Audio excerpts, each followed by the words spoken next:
नमस्कार. जय महाराष्ट्र. तुमची पण ई-के-वाय-सी झाली नाही का आपल्या लाडकी बहीण योजनेच्या अंतर्गत?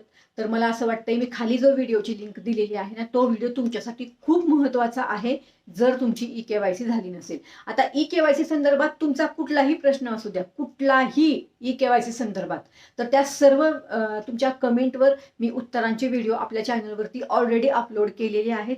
मी सुद्धा एक व्हिडिओ शेअर केलेला आहे ई-के-वाय-सी संदर्भात. जर तुमचा हप्ता बंद झालाय आणि ई-के-वाय-सी तुम्ही केलेली नाही, तर तुम्हाला पुढे हप्ता मिळेल का? आणि जर तुम्हाला हप्ता मिळवायचा असेल तर काय करावं लागेल, किंवा आत्ता तुमची ई-के-वाय-सी कुठे होऊ शकते?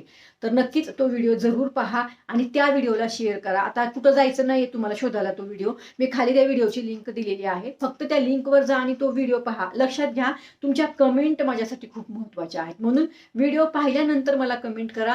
जर तुमची ई-के-वाय-सी झालीच नाही, तर हा व्हिडिओ माझा फक्त तुमच्यासाठी आहे, एवढं लक्षात घ्या. आणि तुम्ही बरोबर हा व्हिडिओ तुमच्याचपर्यंत पोहोचलेला आहे, कारण तुमची ई-के-वाय-सी झाली नाही. म्हणून तो व्हिडिओ पहा आणि तिथे तुमची कमेंट जरूर करा. तुम्ही कुठल्या गावातून आहात हेही मला नक्की सांगत जा, म्हणजे मला लक्षात येतं की तुम्ही आपले व्हिडिओ कुठल्या कुठल्या जिल्ह्यातून, कुठल्या गावातून पाहत आहात. मला असं वाटतं ही माहिती समजली असेल. नक्कीच खाली दिलेली लिंकवर जा, व्हिडिओ पहा, कमेंट करा. धन्यवाद. जय हिंद, जय महाराष्ट्र.